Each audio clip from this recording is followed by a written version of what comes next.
The solar system is a vast, echoing cathedral of vacuum and light, yet its architecture is dictated by a single, overwhelming presence that resides 5 units of astronomical distance from the Sun. Here, the gas giant Jupiter sits upon a throne of gravity so profound that it bends the very fabric of the local void. It is not merely a planet, it is a celestial body of such immense proportions that it holds 2.5 times the mass of all other planetary bodies combined. If the rest of the solar system were placed on a cosmic scale, they would be outweighed by this single swirling sphere of hydrogen and helium.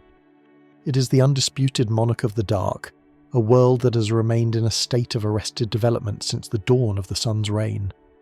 For 4.6 billion years, Jupiter has drifted in the cold reaches of space, a silent sentinel that has watched the inner rocky worlds form, melt, and cool. It is a king without a crown, a star that never found its fire.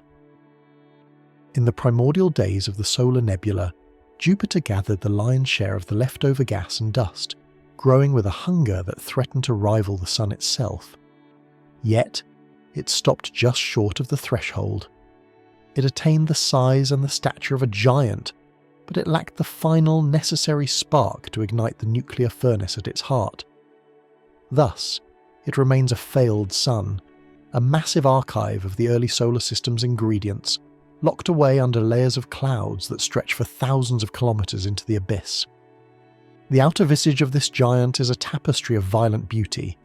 Bands of white, ochre, and deep crimson wrap around the planet like silken ribbons, driven by winds that scream at speeds of hundreds of kilometers per hour. These are not clouds of water vapor as seen on Earth, but frozen crystals of ammonia and ammonium hydrosulfide, swirling in a chaotic dance of fluid dynamics. Within these layers, storms the size of entire continents rise and fall, while the Great Red Spot, a cyclonic vortex twice the width of the Earth, has ground its way through the atmosphere for at least 300 years. This storm is a testament to the planet's internal energy, a crimson eye that stares out into the void, indifferent to the passage of eons. Descending through these top-level clouds, the environment shifts from the merely hostile to the physically impossible. The pressure mounts with every kilometre, crushing the gas into a hot, dense fluid. There is no solid surface to speak of. Instead, the atmosphere simply becomes thicker and more viscous until the distinction between gas and liquid vanishes entirely. Deep within this planetary shroud, the hydrogen is pressed so tightly that the very electrons are stripped from their protons. In this realm of absolute extremity, the hydrogen becomes a liquid metal, a substance that exists nowhere else in the solar system except in the Sun's own heart. This metallic hydrogen ocean creates a dynamo of electric currents, generating a magnetic field so vast that it reaches out to the orbit of Saturn, a shimmering shield of radiation that protects the Jovian moons while simultaneously bathing them in a lethal glow. At the very centre of this titan lies a core of rock and ice, perhaps 10 or 20 times the mass of the Earth, yet compressed into a sphere of unimaginable density. Here, the temperature rivals the surface of the Sun, reaching 24,000 degrees Celsius. This is the heart of the king, a place where the weight of an entire world presses down with the force of tens of millions of Earth atmospheres. It is a tomb of primordial matter held in a state of permanent stasis by the equilibrium of gravity and heat. Jupiter is a world of potential energy, a reservoir of hydrogen that has waited for billions of years for a catalyst that never came. The majesty of Jupiter lies in this very stillness. It is the guardian of the inner system, its massive gravity acting as a cosmic vacuum cleaner that sweeps up stray comets and asteroids, shielding the smaller, fragile worlds from the bombardment of the deep. It is the architect of orbits, the shepherd of the asteroid belt, and the reason for the current configuration of the planets. Without the heavy hand of the Jovian throne, the solar system would be a different, perhaps more chaotic place. Yet, for all its power, Jupiter remains a prisoner of its own physics. It is a giant that cannot grow, a fire that cannot burn, and a god that cannot wake. The stage is set across this vast, cold theatre. The Jovian system, with its 4 large Galilean moons and its dozens of smaller satellites, forms a miniature solar system unto itself. It is a masterpiece of celestial mechanics, a balanced equation that has persisted for nearly 5 billion years. But the architecture of the cosmos is not immutable. The laws that keep the gas giant in its state of arrested development are firm, yet they are subject to the variables of mass and pressure. If those variables were to be altered, if the king were finally given his crown of fire, the resulting transformation would ripple through every corner of the local universe. The silent majesty of the outer clouds and the immense pressures of the metallic interior are the tinder and the hearth, waiting for a spark that would challenge the very foundations of the local universe. Out of the cold, silent depths of the interplanetary void, a new shape emerges, a splinter of artificial intent cutting through the ancient radiation of the Jovian system. This is the 3I-ATLAS, a probe that represents the pinnacle of human audacity and the ultimate extension of the species' desire to touch the untouchable. It does not resemble the clunky metallic boxes of the early space age.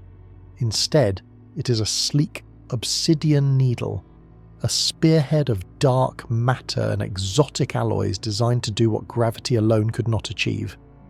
It is a messenger from a civilization that has grown tired of merely observing the giants and has decided instead to wake them. The craft approaches the gas giant with a cold, calculated precision, its trajectory aimed directly at the heart of the Great Red Spot. As it crosses the threshold of the outer atmosphere, the probe is immediately engulfed in the swirling chaos of the upper troposphere. Around it, the winds howl at speeds that would level cities on a terrestrial world, yet the 3I-ATLAS remains indifferent to the buffeting of ammonia clouds and the crackle of superbolts of lightning that stretch for hundreds of kilometers across the sky. It descends like a scalpel, slicing through the layers of ochre and crimson, piercing the very eye of the storm that has defined the face of Jupiter for centuries. At the heart of this probe lies a core that defies the conventional laws of chemistry and physics. It is a grain of concentrated dark matter, a substance that interacts with the visible universe only through the relentless pull of gravity.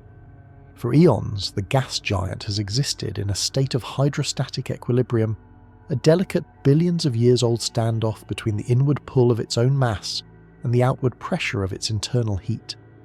This balance is what has kept Jupiter a planet, preventing it from collapsing further and igniting the nuclear fire of a star. The 3I-ATLAS is designed to shatter this equilibrium.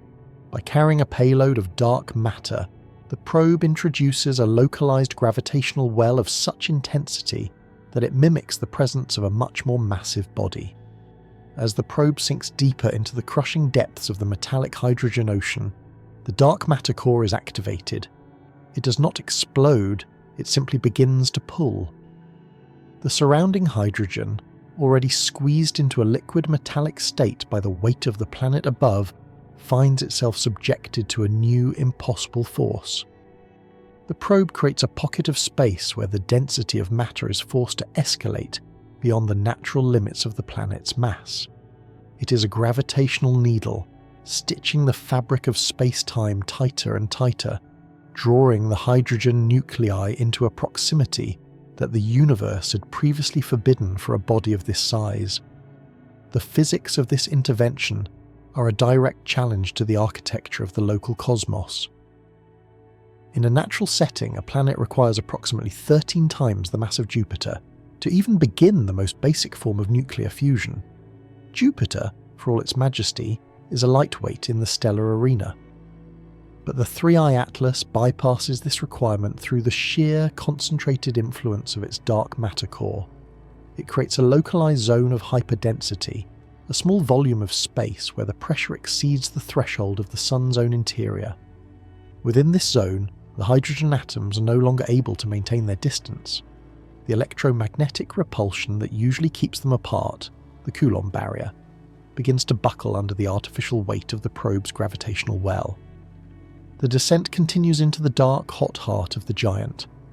The probe is now a ghost in the machine, a tiny point of absolute gravity that is dragging the planet's substance along with it. The metallic hydrogen through which it passes is no longer a passive fluid. It is being compressed into a state of unnatural density, a precursor to the birth of something new. This is the ultimate expression of human curiosity, a what-if rendered in dark matter and steel. The 3I-ATLAS is not just a scientific instrument, it is a catalyst for a planetary metamorphosis.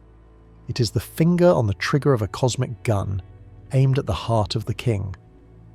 As the probe reaches the designated depth, the localized gravitational well reaches its peak intensity.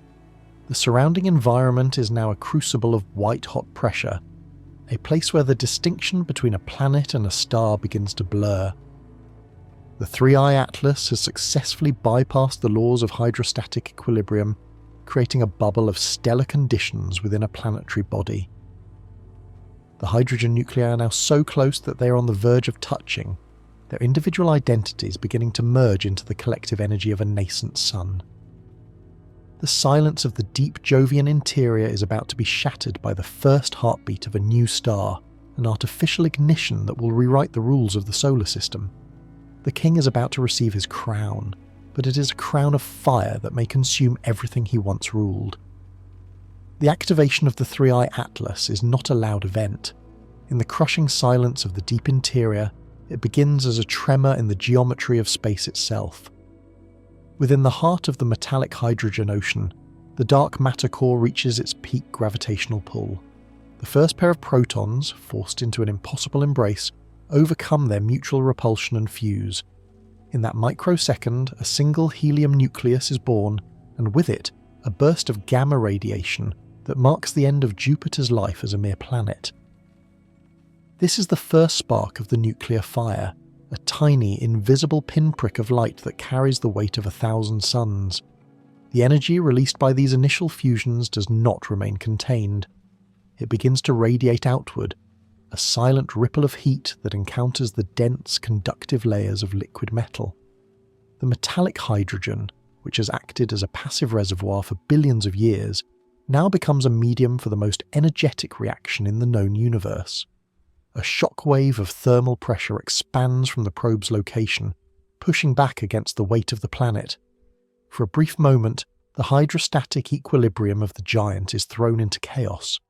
The interior of the planet, once a cold and dark abyss, is suddenly illuminated by the birth of a million-degree furnace. Far above, on the visible surface of the planet, the transformation manifests as a terrifying change in the Great Red Spot. This ancient vortex, which has spun for centuries as a cyclone of ammonia and methane, begins to glow. The deep crimson of the storm, caused by the complex organic molecules dredged up from the depths, is bleached away by a rising tide of pure white light. The centre of the spot begins to boil, not with wind, but with the upwelling of stellar plasma. The Great Red Spot is no longer a storm. It has become a chimney, a primary furnace for the nascent star that is waking beneath the clouds. The eye of the giant, once red and brooding, turns into a blinding white aperture that screams light into the void. As the ignition stabilizes, the atmosphere of Jupiter undergoes a violent metamorphosis. The bands of clouds that have defined the planet's appearance are torn asunder by the rising heat. The ammonia ice crystals melt and vaporize, replaced by the ionized glow of a hydrogen-helium plasma. The entire hemisphere centered on the Great Red Spot begins to bulge, the internal pressure of the nuclear reaction fighting to expand the planet's volume. The light that pours out of the white eye is not the soft reflected glow of the sun. It is the harsh, unfiltered radiation of a red dwarf. It is a light that carries the signature of the proton-proton chain, a spectrum of energy that has not been seen in this part of the solar system since the sun was a mere protostar. The surrounding moons are the first to witness the arrival of the second sun.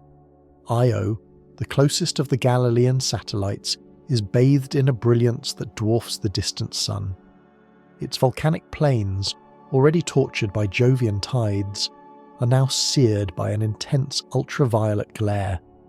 The sulphurous frosts that coat its surface begin to sublimate instantly, creating a temporary glowing atmosphere of yellow haze. Europa, the ice-crusted world of hidden oceans sees its frozen plains illuminated with a terrifying clarity. The cracks in its icy shell, known as lineae, glow like neon veins as the new light penetrates the translucent surface. The moons are no longer orbiting a dark protector. They are now trapped in the inner sanctum of a volatile newborn star. Ganymede and Callisto, further out in the Jovian suburbs, see their long nights extinguished. The shadows cast by their craters are suddenly erased by the white-hot glare of their parent. The light from the ignited Jupiter is so intense that it casts sharp shadows on the moon's surfaces, shadows that move with a speed that reflects the planet's rapid rotation. This is a light they were never meant to see, a radiation that begins to strip away the delicate layers of water ice and frozen gases that have accumulated over billions of years. The Jovian system has been transformed into a crucible, a laboratory of fire where the old rules of planetary science no longer apply. The ignition is now self-sustaining. The 3I-ATLAS has done its work, creating a bridge between the planetary and the stellar. The hydrogen nuclei continue to fuse, releasing a steady stream of energy that keeps the core at a temperature of millions of degrees. The planet is expanding, its outer layers swelling as the heat from the core pushes outward. Jupiter is no longer a king without a crown. It has become a beacon, a second source of light and heat in a system that has known only one for 4.6 billion years. The architecture of the local cosmos has been irrevocably challenged, and the consequences of this artificial dawn are only just beginning to unfold. The white eye of the Great Red Spot remains fixed on the heavens, a witness to the birth of a god and the potential death of a world. In the quiet halls of intellectual history, the year 1939 marks a turning point in the human understanding of the heavens. It was then that Hans Bethe first charted the invisible furnace of the stars, unravelling the complex sequences of nuclear reactions that allow a sun to hold back the darkness. He looked into the heart of the sun and saw not just fire, but a subatomic struggle of monumental proportions. This legacy of stellar nucleosynthesis, once a mere theoretical framework scrawled on chalkboards, now finds its physical manifestation in the heart of Jupiter, driven by the relentless influence of the 3I-ATLAS. The probe acts as a catalyst for the very process Bethe described, forcing the universe to perform its most sacred alchemy in a place where it was never meant to occur. The primary obstacle to the birth of any star is the Coulomb barrier, an invisible wall of electromagnetic repulsion that keeps protons from ever touching one another. Because every hydrogen nucleus carries a positive charge, they repel each other with a ferocity that increases as they are pushed closer together. In the natural state of Jupiter, even at its crushing core, the temperature and pressure are insufficient to overcome this defiance. The protons dance around one another, forever separated by the fundamental laws of electricity. However, the 3I-ATLAS introduces a variable that the natural world cannot provide.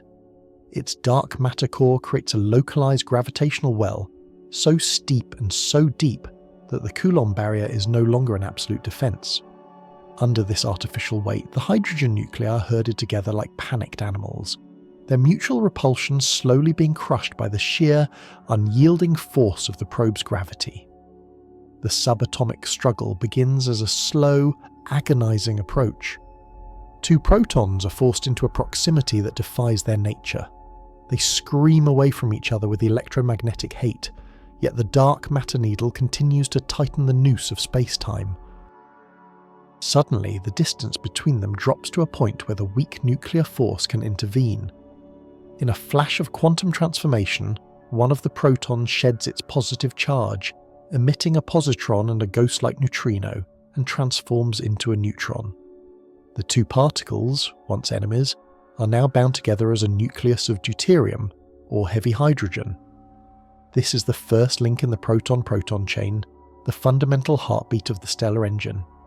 The energy released in this single transformation is minuscule, but when repeated trillions of times per second, it becomes a tide of power that can hold up the weight of a world. The chain continues with relentless efficiency. The newly formed deuterium nucleus is almost immediately struck by another wandering proton, forced into the collision by the probe's relentless pressure. they fuse instantly, creating a nucleus of helium-3 and releasing a high-energy gamma ray, a shriek of light that begins its long, tortuous journey out of the dense Jovian interior. The final act of this subatomic drama occurs when two of these helium-3 nuclei collide. They merge into a stable nucleus of helium-4, the ash of the nuclear furnace, and in doing so, they eject two surplus protons back into the fray to start the cycle anew. In this process, a small fraction of the original mass is lost, converted directly into pure energy according to the ancient mathematics where energy equals mass times the speed of light squared.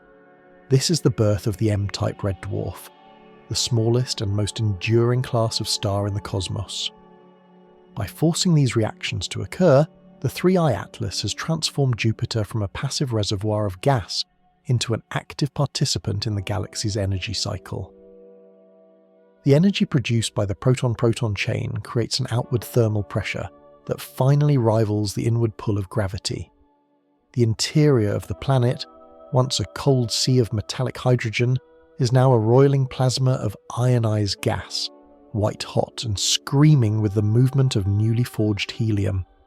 Each helium nucleus is a tiny monument to the human will, a piece of matter that did not exist seconds before, forged in the artificial crucible of the probe's making. The resulting star is a dim crimson thing compared to the Sun, yet it is a star nonetheless. It is an M-type dwarf, a stellar body characterized by its low mass and its incredible longevity. In the natural order, such stars can burn for trillions of years, sipping their hydrogen fuel with a parsimony that puts larger stars to shame.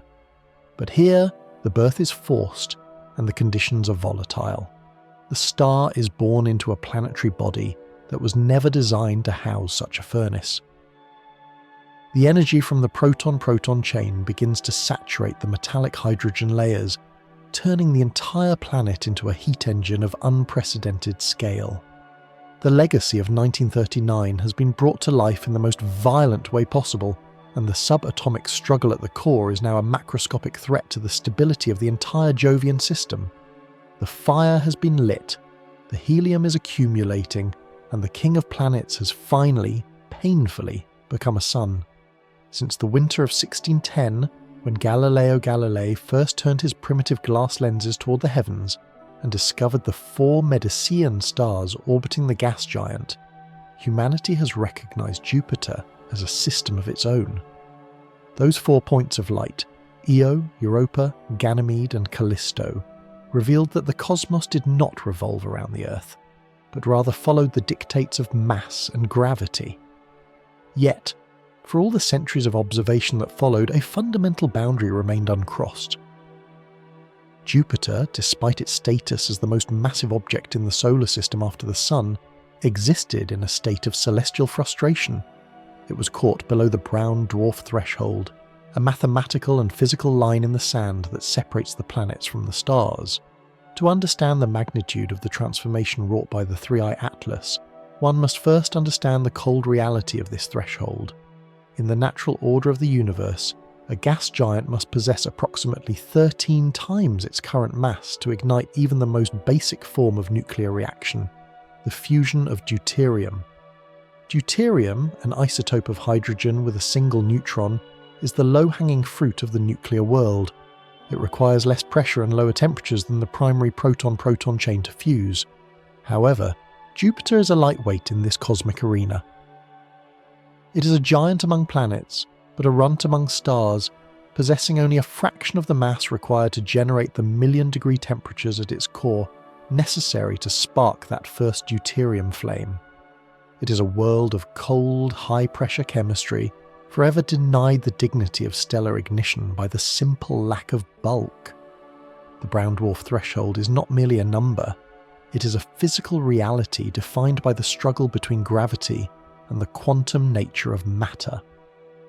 In bodies smaller than 13 Jupiter masses, the internal pressure is provided by electron degeneracy, a quantum mechanical effect where electrons refuse to be squeezed into the same space. This pressure is sufficient to hold up the weight of a planet like Jupiter, but it also keeps the core too cool for fusion. To become a star, or even a brown dwarf, a body must have enough gravity to overcome this quantum resistance and crush the core into the regime of nuclear fire. Jupiter has spent 4.6 billion years in this subcritical state, a massive ball of gas that never quite made the grade. The 3I-ATLAS effectively rewrites this 4 billion year history in a matter of seconds. By introducing a concentrated well of dark matter into the planet's heart, the probe creates an artificial gravitational environment that mimics the presence of those missing 12 Jupiter masses. It is a sleight of hand performed against the laws of nature. The dark matter does not add physical matter in the form of hydrogen or helium. Instead, it provides the pure, unadulterated pull of gravity. It tricks the surrounding metallic hydrogen into believing it is at the centre of a much larger, much more massive body. The gap between a failed star and a living sun is bridged not by the slow accumulation of cosmic dust, but by the focused application of exotic physics. This state, however, is one of extreme fragility, a sharp contrast to the serene and ancient stability of the sun. The sun is a self-regulating masterpiece of hydrostatic equilibrium. If its core gets too hot, it expands, which lowers the density and slows the fusion rate. If it cools, it contracts, increasing the pressure and speeding the fusion back up. This beautiful negative feedback loop has allowed the sun to shine with a steady, life-giving light for billions of years. It is a massive, self-correcting engine of hydrogen. The newly ignited Jupiter, by comparison, is a volatile and forced entity. Its ignition is not the result of its own inherent nature, but of an external catalyst that must be perfectly maintained. The new Jovian sun exists in a state of permanent tension.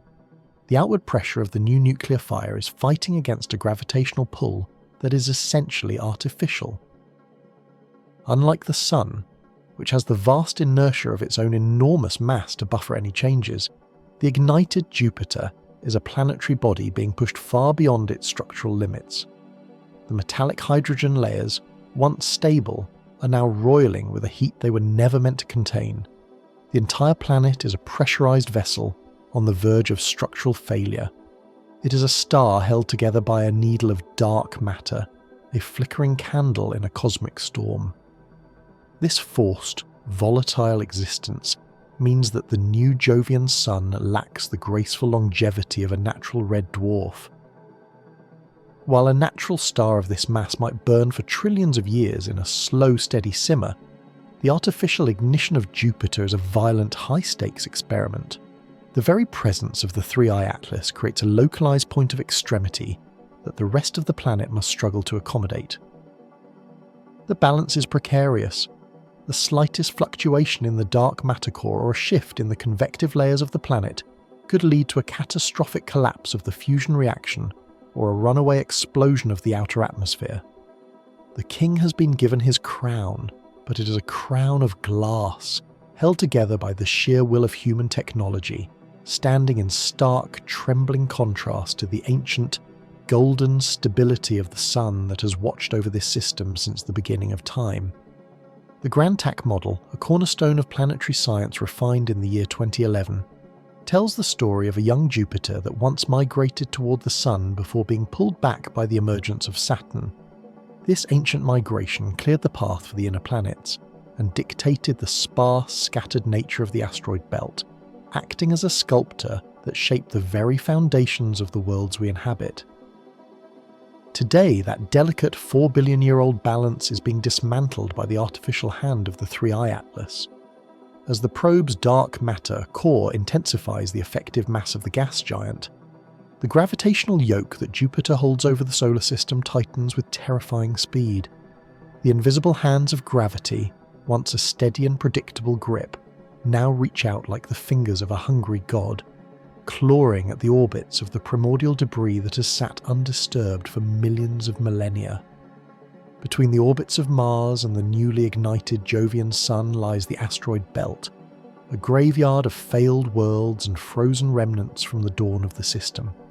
For eons, these rocks have followed stable paths, held in check by the subtle resonance of Jupiter's natural mass. But as the planet's density increases, these resonances are shattered.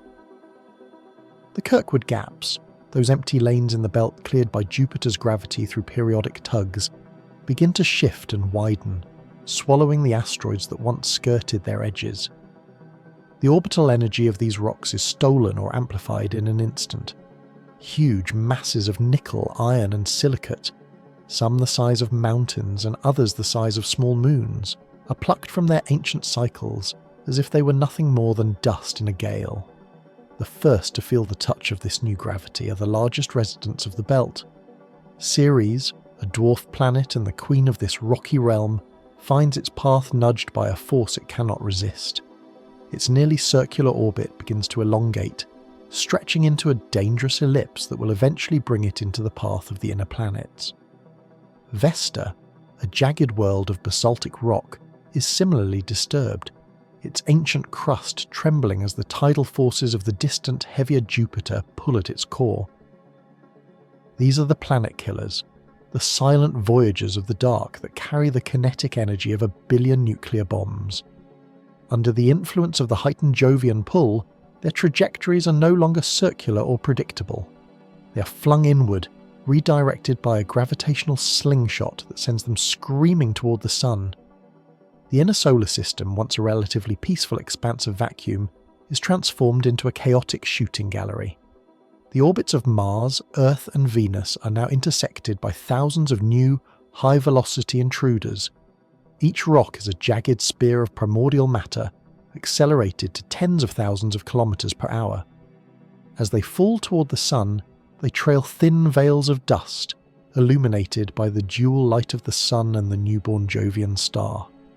This dust creates a thick, glowing haze in the ecliptic plane, a zodiacal light of unprecedented brightness that signals the onset of a new era of bombardment. The vacuum is no longer empty, it is crowded with the shrapnel of a broken belt. The mechanics of this disruption are relentless and indifferent. Gravity is a long-range force, and the increase in Jupiter's effective mass is felt across hundreds of millions of kilometers.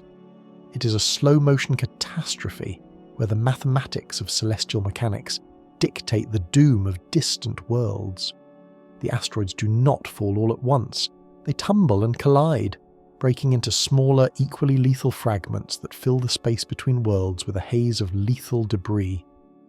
The stable clockwork that has governed the movement of the planet since the era of the Great Bombardment, the last time the system saw such violence, is being wound until the springs snap. The very architecture of the solar system is being unmade as the King of Planets asserts a new, more tyrannical authority over the debris of his kingdom. This is the price of the artificial sun. The light that now bathes the Jovian moons is paid for by the destabilization of the entire inner system. The Grand Tack was a dance of creation that allowed the Earth to form in a protected pocket of space, free from the constant threat of extinction-level impacts. The current transformation is a dance of destruction, a reversal of that ancient order. As the first of the displaced asteroids cross the orbit of Mars, the rocky worlds are forced to face a reality they have not known for billions of years. The sky is no longer a safe canopy of distant stars, it is a crowded theatre of incoming fire. The invisible hands of the new Jovian sun are throwing the very bones of the solar system at the feet of the inner worlds, and the grace period of the last 66 million years is coming to a violent, fiery end. The solar system has functioned for 4.6 billion years as a masterpiece of precision, a clockwork of concentric circles where every gear and lever is made of gravity. But the increase in Jupiter's mass, forced by the 3I-ATLAS, acts as a heavy weight dropped onto a delicate balance scale. The first to feel this dislocation is Mars. The red planet, already a world of thin air and frozen deserts, sits nearest to the Jovian giant. Its orbit, which has remained a stable, slightly elongated circle for millions of years, begins to warp. The invisible tether between the Sun and Mars is being stretched by the rival pull of the new Jovian Sun. Mars is being dragged outward during its closest approach to Jupiter, its path becoming a more extreme ellipse. This is not a sudden leap, but a rhythmic, relentless tug that steals orbital momentum, threatening to eventually pull the red planet into a realm where the sun's warmth is a distant memory. Even the Earth, nestled in the protective embrace of the habitable zone, is not immune to this gravitational heresy. The blue world is a captive of its own momentum, yet that momentum is now being subtly redirected. The Milankovitch cycles, the slow rhythmic changes in the Earth's orbit and tilt that have dictated the ebb and flow of ice ages for eons, are being overridden by a much more powerful and immediate force. The perihelion, the point where the Earth is closest to the Sun, begins to shift. The length of the tropical year, the foundation of every human calendar, fluctuates as the Earth is alternately accelerated and slowed by the shifting barycenter of the solar system. The Sun itself is no longer the sole anchor of the planetary dance. It is being pulled into a more violent wobble by the increased mass of its largest child. As the Earth's orbit stretches, the seasons begin to lose their ancient predictability. The winters grow longer and more severe as the planet lingers further from the Sun, while the summers become short, intense bursts of heat as the Earth swings closer to the solar furnace to compensate for its stolen energy. The delicate atmospheric balance that has allowed life to flourish is predicated on a stable distance from the Sun. Now, that distance is a variable, a number that changes with every Jovian year. The oceans, the great thermal regulators of the world, struggle to keep pace with the shifting solar input. Currents that have flowed for thousands of years, such as the Atlantic meridional overturning circulation, begin to falter as the planetary temperature gradients are rewritten by the new orbital geometry. Deeper in the well, Venus and Mercury feel the tremor of the Jovian awakening. Even though they are shielded by the overwhelming gravity of the Sun, the shift in the solar system's centre of mass causes their orbits to precess at an accelerated rate. The entire system is like a spiderweb where one of the main anchors has been pulled too tight. Every strand vibrates with the tension. The long-term stability of the solar neighbourhood is no longer a given. In the cold mathematics of celestial mechanics, even a change of 1% in the mass of a major planet can lead to the eventual ejection of another, or a catastrophic collision over the course of several million years. The clockwork is breaking. The gears are grinding against one another, and the silent, smooth motion that has characterized the last few billion years is being replaced by a jerky, unstable progression toward an uncertain future. The solar system is losing its balance. The Goldilocks stability that allowed a collection of atoms to organize themselves into sentient life was a gift of the specific masses and distances that have existed since the beginning. By altering the king of planets, the 3I-ATLAS has introduced a fundamental instability into the home of humanity. The rocky worlds are no longer on fixed tracks. They are on a journey into the unknown, guided by the heavy, invisible hand of a newborn star that was never supposed to exist. The sky is shifting, the ground is moving, and the very rhythm of existence is being pulled out of alignment by the gravitational hubris of a species that dared to rewrite the laws of the heavens. This orbital decay is a slow poison. Unlike the immediate violence of an asteroid impact, the perturbations of the planets take years to manifest as global crises, yet they are far more inescapable. There is no shield that can block the pull of gravity, no technology that can return a planet to its rightful groove once the balance has been tipped. The inner solar system is entering a period of chaotic transition, where the old maps of the heavens are becoming obsolete. The stars in the night sky may remain the same, but the path the Earth takes beneath them is being rewritten by the white-hot eye of the new Jovian sun, a reminder that in the mechanical theatre of the cosmos, every action has a reaction that can span the width of a solar system and the length of eternity. The magnetic shroud of Jupiter, once a silent guardian of its many moons, transforms into an instrument of absolute sterilization. Even before its ignition, the Jovian magnetosphere was the largest coherent structure in the solar system, a vast teardrop of invisible force reaching millions of kilometers into the dark. Now, with the birth of the red dwarf at its heart, this field is supercharged by a torrent of high-energy particles. The internal dynamo, fueled by the roiling metallic hydrogen and the new thermal energy of fusion, spins with a frantic, renewed vigour. The magnetic field lines do not merely hum, they scream as they accelerate electrons and protons to near-light speeds. The Van Allen belts, once dangerous zones of radiation, swell into a lethal Jovian wind that rivals the output of the Sun itself. This is not a gentle breeze of ions, but a continuous high-velocity bombardment of radiation that scours everything in its path. Ganymede, the largest moon in the solar system and the only one to possess its own internal magnetic field, is the first to suffer the consequences of this new reality. Its own magnetosphere, which once provided a modest shield against the Jovian environment, is instantly overwhelmed. The magnetic field lines of the new star snap and reconnect with those of the moon, creating open funnels that pour high-energy plasma directly onto the icy poles. The thin, delicate atmosphere of oxygen, a ghostly remnant of billions of years of ice splitting, is stripped away in a matter of hours.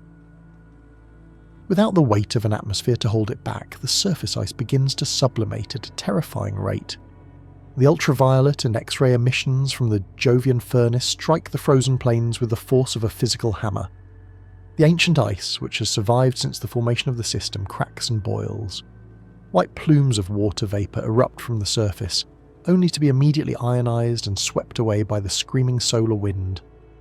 What was once a world of hidden oceans and potential biological secrets is transformed into a seared, irradiated husk of silicate rock and salt.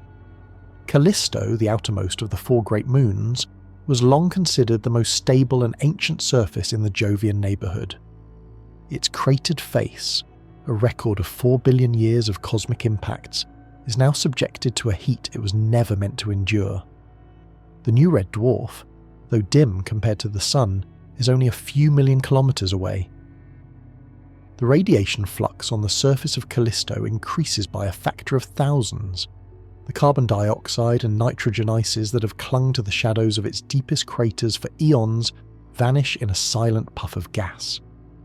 The dark, dusty material that covers the surface of the Moon absorbs the intense ultraviolet light, heating the crust until the subsurface ice layers begin to groan and shift.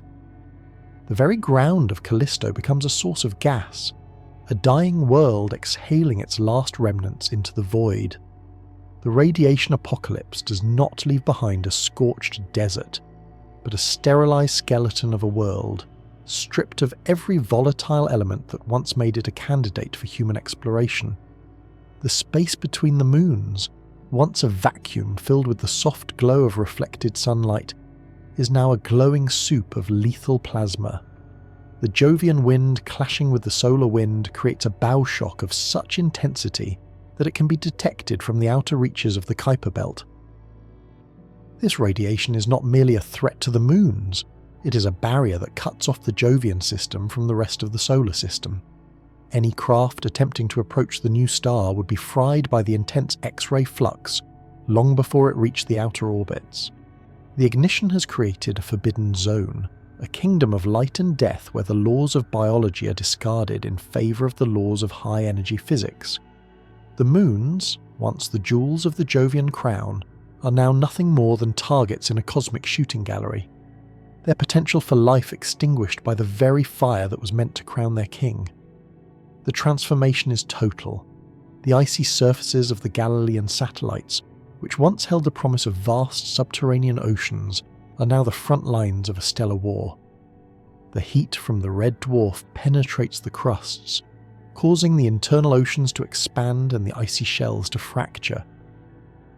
Great geysers of steam and salt water spray into the vacuum, creating a shimmering ring of ice around the new star. This ring is not the majestic, orderly structure of Saturn, but a chaotic, glowing torus of ionized gas and frozen shards, a shroud for the dead worlds that once orbited a planet.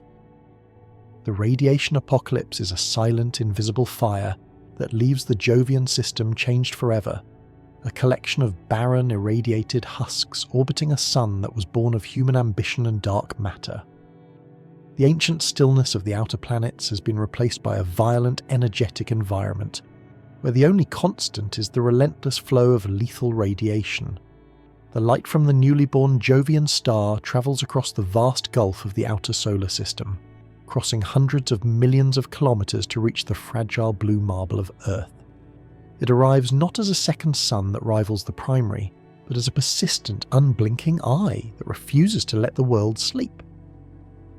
This new celestial body possesses a luminosity approximately 1/1000th the brightness of the Sun, a figure that sounds modest until it is compared to the familiar night sky.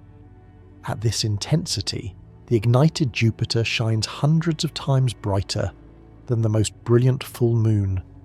It is a sharp, concentrated point of light, a violet-white needle that pierces the velvet curtain of the night, casting hard, distinct shadows across the landscape long after the sun has dipped below the horizon. With the arrival of this secondary light, the concept of true night is extinguished from the human experience. The deep obsidian blackness that once allowed the Milky Way to stretch its silver arms across the heavens is gone, replaced by a perpetual and eerie violet twilight. As the light from the M-type red dwarf filters through the Earth's nitrogen and oxygen atmosphere, it undergoes a unique scattering. The red-heavy spectrum of the Jovian sun, clashing with the natural blue scattering properties of the air, bathes the world in a bruised lavender hue. Even when the sun is on the opposite side of the planet, the sky remains a dim, glowing canopy. The stars of the distant galaxy, the ancient guides of navigators and poets, are drowned out by this local interloper. Only the brightest planets and the most brilliant first-magnitude stars can fight through the violet haze, leaving the human race isolated from the broader cosmos by a veil of its own making. The biological consequences of this eternal dusk are immediate and profound. Life on Earth has evolved over billions of years in response to a strict 24-hour cycle of light and absolute darkness.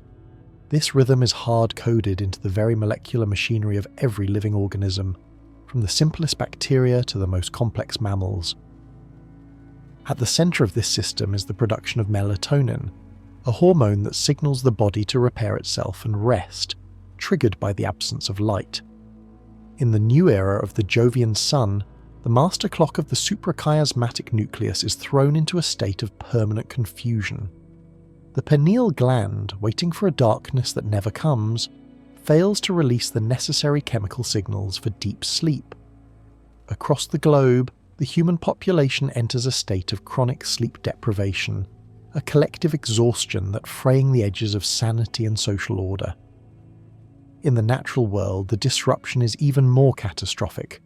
Nocturnal predators, whose entire existence is predicated on the cover of darkness, find themselves exposed. The owl, the leopard, and the bat lose their evolutionary advantage as the violet twilight reveals their movements to their prey. Conversely, prey animals that rely on the shadows to hide are now visible at all hours, leading to a frantic, unsustainable shift in the predator-prey dynamic. Migratory birds, which use the stars and the subtle polarization of the night sky to navigate across continents, find their internal compasses spinning aimlessly. They collide with buildings or wander off course, their ancient journeys interrupted by a light that should not be there. The botanical world too begins to falter.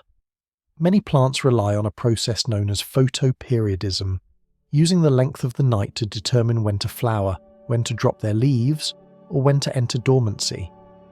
The constant presence of the Jovian light tricks these plants into a state of perpetual summer, or prevents them from recognizing the onset of winter.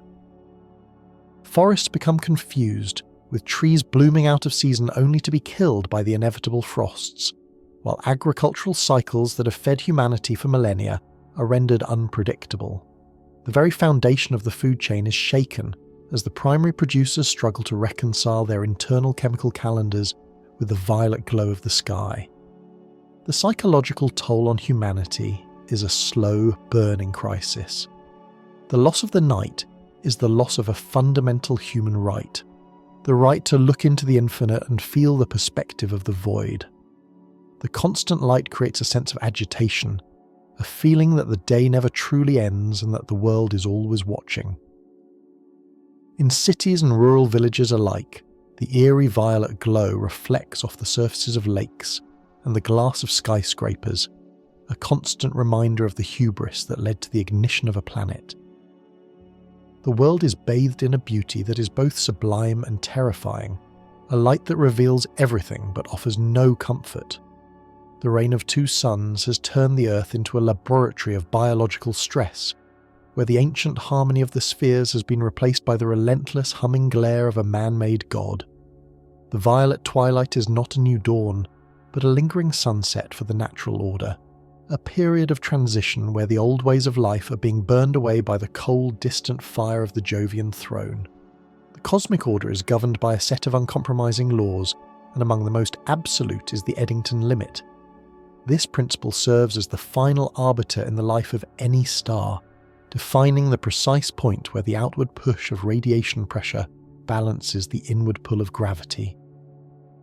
In a stable star like the Sun, these two forces exist in a state of graceful tension, a billions of years-long stalemate that prevents the star from either collapsing into a singularity or blowing itself apart.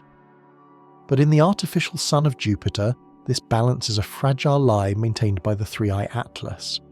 As the nuclear fire at the core intensifies, the photons generated by the proton-proton chain begin to exert a physical force on the surrounding layers of metallic hydrogen.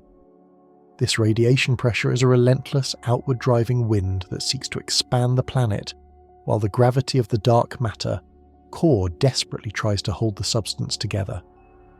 The fundamental problem lies in the disparity between the probe's localized influence and the vast, diffuse bulk of the gas giant. While the 3I-ATLAS creates a point of extreme density at the center, it cannot rewrite the laws of physics for the entire volume of the planet. Jupiter is, by stellar standards, a bloated and low-density object. Its gravity, even when augmented by the dark matter needle, lacks the total mass to anchor the violent energy being produced in its depths. As the temperature of the core climbs into the millions of degrees, the outward pressure of the light begins to exceed the gravitational ceiling. The star reaches its Eddington limit, and the result is not stability, but a slow-motion disintegration. The outer layers of the planet, no longer pinned down by sufficient weight, begin to lift away from the core, swelling the planet to a size that defies its structural integrity. This expansion triggers a catastrophic breakdown of the star's internal circulation. In a healthy star, convection currents act as a planetary conveyor belt, bringing fresh hydrogen fuel down into the core and carrying heat away to the surface. However, the runaway radiation pressure in the ignited Jupiter disrupts these cycles. The heat becomes so intense that it pushes the hydrogen fuel away from the fusion zone, creating a vacuum of sorts around the dark matter core. The star begins to choke on its own energy. Without a steady supply of new nuclei to fuse, the nuclear reaction falters and the outward pressure momentarily drops. Gravity then seizes the opportunity to slam the outer layers back down toward the center, creating a violent compression that reignites the fire with a sudden, unstable burst of power. The result is a terrifying celestial flicker. From the perspective of the inner solar system, the new Jovian sun is no longer a steady violet-white point of light. It begins to stutter, its luminosity surging and dipping in a rhythmic, agonizing pulse. Each surge sends a fresh shockwave of radiation through the Jovian system, further scouring the already devastated moons. Each dip sees the planet contract with a groan of gravitational force that ripples through the fabric of space-time. The artificial star is gasping for breath, unable to find the equilibrium required for stellar life. It is a body caught in a terminal oscillation, a victim of the very laws that allow the rest of the universe to shine. The instability spreads outward through the planetary atmosphere. The once orderly bands of clouds are now a chaotic froth of plasma, being whipped into a frenzy by the internal pulsations. The great red spot, which had served as the primary chimney for the nuclear furnace, begins to tear itself apart. The white eye of the storm flickers and dims as the upwelling of plasma becomes irregular. The entire planet is vibrating, a gargantuan bell being struck by the hammer of nuclear fusion. It is the sound of a world that was never meant to be a star trying to shed the burden of its own light. The 3I-ATLAS, for all its technological sophistication, cannot provide the one thing the experiment needs most: the sheer, unadulterated mass of a true stellar parent. This is the beginning of the collapse. The realization dawns that the cosmos has very specific reasons for keeping its giants asleep. The Eddington limit is not just a mathematical threshold, it is a safety valve that prevents the universe from being filled with short-lived volatile monsters. The experiment with the 3I-ATLAS has reached the end of its theoretical leash. The artificial gravity of the dark matter core is being overwhelmed by the very fire it ignited. As the flickers become more erratic and the pulsations more violent, the structural failure of the Jovian sun becomes inevitable. The king is losing his crown, not to an outside enemy, but to the inherent limitations of his own throne. The fire is dying, not for a lack of fuel, but because the vessel containing it is shattering under the strain of its own ambition. The violet twilight on Earth begins to waver, a premonition of the darkness that is soon to return, as the gas giant prepares to surrender its stolen fire back to the cold indifference of the void. The universe operates as a vast and indifferent engine, a mechanism of entropy that grinds toward a heat death across trillions of years. In this cold, mathematical expanse, the brief ignition of a gas giant in an unremarkable corner of the Milky Way is a negligible flicker, a rounding error in the energy budget of a single galaxy. The cosmos does not possess a consciousness to judge the audacity of the 3I-ATLAS, nor does it have a heart to mourn the sterilization of the Galilean moons. It is a clockwork of physics, governed by the relentless laws of thermodynamics and gravity, functioning with a perfect and terrifying lack of regard for the intentions of the beings that inhabit it. Whether the sky above a small rocky planet is black, violet, or seared white is of no consequence to the fundamental structure of space-time. The Milky Way contains between 200 billion and 400 billion stars, each a massive furnace that has burned for millions or billions of years. Against this backdrop, the few months of Jovian light represent a phenomenon so small it would be invisible to an observer in the next star system over. To the galaxy, the birth and death of the artificial Jovian sun is less than the pop of a single bubble in a vast, boiling ocean. Human ambition, which viewed the 3I-ATLAS as a pinnacle of achievement, is revealed to be a microscopic tremor in the grand narrative of the void. The question that drove the experiment was a whisper into a vacuum that offers no answers, only the cold persistence of its own existence. The failure of the experiment, the choking of the nuclear fire, and the eventual collapse of the Jovian star is not a tragedy in the eyes of the universe. It is simply the restoration of an equilibrium that should never have been disturbed. Entropy, the measure of disorder, always wins the long game. The energy released by the proton-proton chain in the Jovian core will eventually dissipate. The heat will radiate away into the blackness, and the gas giant will return to its state of arrested development. The universe is a system that seeks the lowest energy state, a machine that slowly cools until all light is extinguished. The brief, violent attempt to create a second sun was a momentary defiance of this trend, a tiny ripple in a pond that quickly returns to stillness. This realization of insignificance is the most profound outcome of the experiment. The human species often views itself as the protagonist of a cosmic drama, believing that its actions carry weight on a universal scale. Yet, the indifference of the void suggests a different reality. The laws of nature, the Eddington limit, the Coulomb barrier, the grand tack, do not exist to serve life. Life is merely a rare and fragile byproduct of their operation. The cosmos does not care if the Earth is a garden or a cinder. It does not care if the night is filled with stars or a violet haze. It continues its slow, inevitable march toward the end of time, 13.8 billion years after the first light and trillions of years before the last, indifferent to the flickering lights of the civilizations that rise and fall within its folds.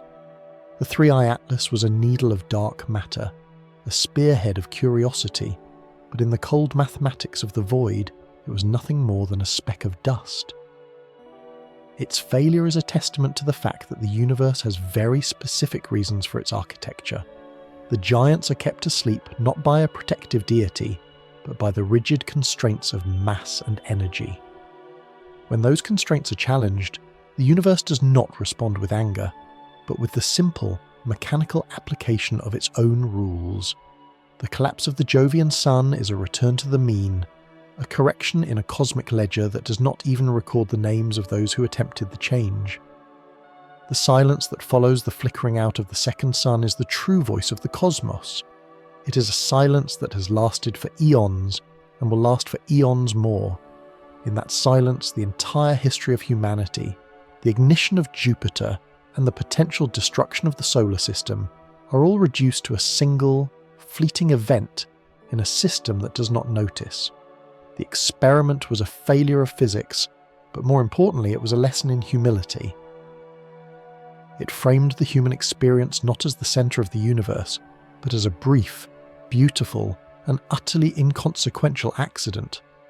The violet twilight fades, the obsidian night returns, and the universe continues its indifferent grind, unaware that for one brief moment, a small collection of atoms on a tiny world tried to tell the stars how to shine. The king remains on his throne, once again cold and dark, while the void stretches out to infinity, undisturbed by the minor fluctuations of a single lonely solar system. The void remains silent, but the silence is no longer empty, for it is now inhabited by the memory of the light. There is a profound and terrifying beauty in the fact that a collection of atoms forged in the hearts of ancient and dying stars could organise themselves into a form capable of asking why they exist at all. We are the part of the universe that has developed eyes to see the darkness and a mind to measure the depth of the abyss. The 3I-ATLAS, though it resulted in a flickering failure and a temporary dislocation of the celestial order, stands as a monument to this singular capacity. It was not merely a probe of dark matter and steel, it was the physical manifestation of a question. To ask what lies beyond the threshold of a planet's potential is to fulfill the fundamental role of the human species as the witness of the cosmos. This role is both a privilege and a burden.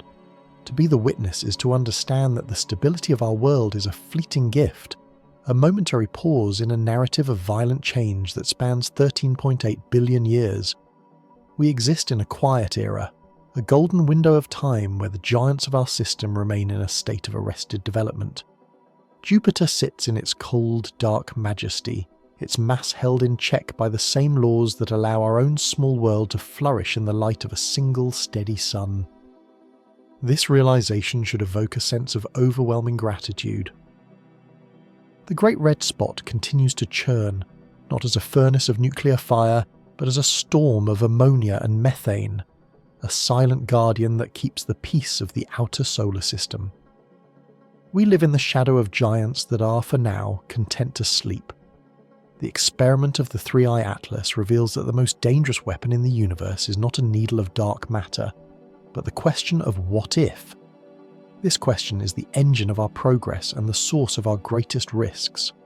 It is the impulse that drove us from the caves to the stars, and it is the same impulse that tempted us to crown a king with fire. Yet even in the face of the indifference of the void, there is a nobility in the attempt.